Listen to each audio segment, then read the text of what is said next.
એક ગામમાં એક સુથાર રહેતો હતો. આ સુથાર પોતાના શરીરથી અને મગજથી બહુ જ મજબૂત હતો. આ સુથારને એક વખત બાજુના ગામમાં એક અમીર શેઠ હોય છે, તેને ત્યાંથી ફર્નિચર બનાવવા માટેનો ઓર્ડર આવે છે. એટલે આ સુથાર પોતાના ગામથી તે બીજા ગામમાં તે અમીર શેઠને ત્યાં ફર્નિચર બનાવવા માટે જાય છે. ફર્નિચર બનાવતા બનાવતા આખો દિવસ પસાર થઈ જાય છે.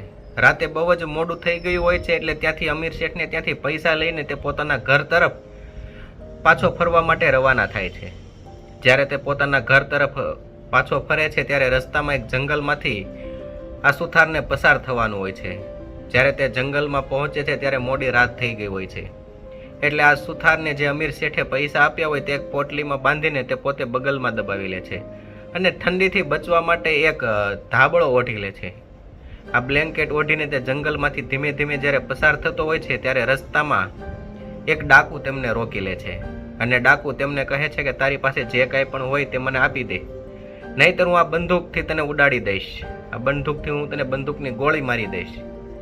દેખાવમાં આ ડાકુ તે સુથાર કરતા તો નબળો જ હોય છે, પરંતુ આ બંદૂકના લીધેથી તેનામાં હિંમત હોય છે. આસાનીથી સુથાર તેમને પહોંચી વળે જો તેની પાસે બંદૂક ના હોત તો. એટલે ડાકુએ જ્યારે કીધું કે હું તને આ ગોળીથી ઉડાડી દઈશ, તારી પાસે જે કાંઈ પણ હોય તે તું મને આપી દે. એટલે આ સુથાર તેમને ચૂપચાપ તેની પાસે જે પૈસાની પોટલી હતી તે ડાકુને આપી દે છે. એટલે ડાકુ જ્યારે આ પોટલી લઈને રવાના થતો હોય છે ત્યારે આ સુથાર કહે છે કે તમે 2 મિનિટ ઊભા રહ્યો.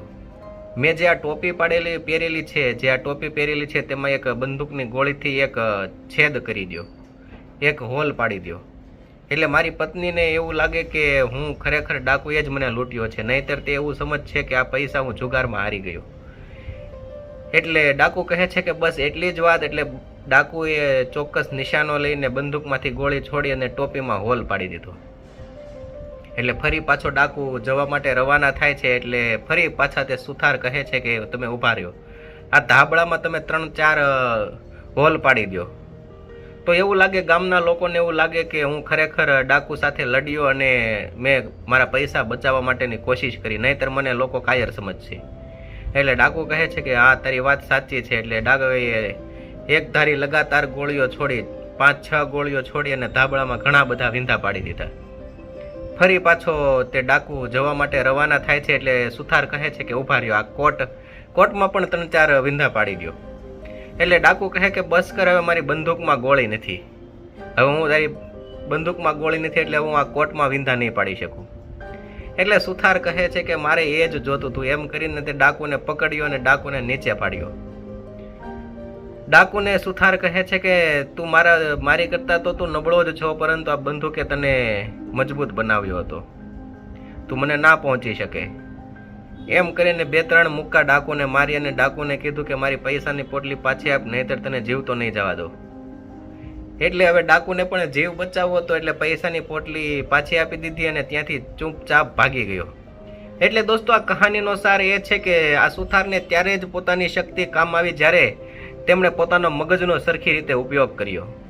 એટલે દોસ્તો આ કહાનીમાંથી આપણને એ શીખવા મળે છે કે આપણે જ્યારે મુસીબતમાં ફસાઈ જઈએ, મુસીબતથી ઘેરાઈ જઈએ, ત્યારે આપણે આપણા મગજનો સરખી રીતે જો ઉપયોગ કરશું તો આપણે આસાનીથી મુસીબતમાંથી બહાર નીકળી શકશું. આપણી પાસે શક્તિ છે, તાકાત છે, પણ જો આપણી પાસે મગજ નથી, સરખી રીતે બુદ્ધિનો ઉપયોગ કરવાની તાકાત નથી, તો આપણે મુસીબતમાંથી બહાર નહીં નીકળી શકીએ. જ્યારે આપણે મુસીબતમાં ઘેરાઈ જઈએ છીએ તો આપણી સાથે શક્તિની સાથે સાથે આપણે સરખી રીતે આપણા મગજનો બુદ્ધિનો ઉપયોગ કરીએ તો આપણે આસાનીથી મુસીબતમાંથી બહાર નીકળી શકીએ છીએ. તેવું આ કહાનીમાંથી આપણને શીખવા મળે છે.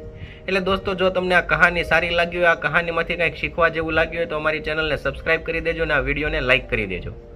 થેન્ક યુ દોસ્તો.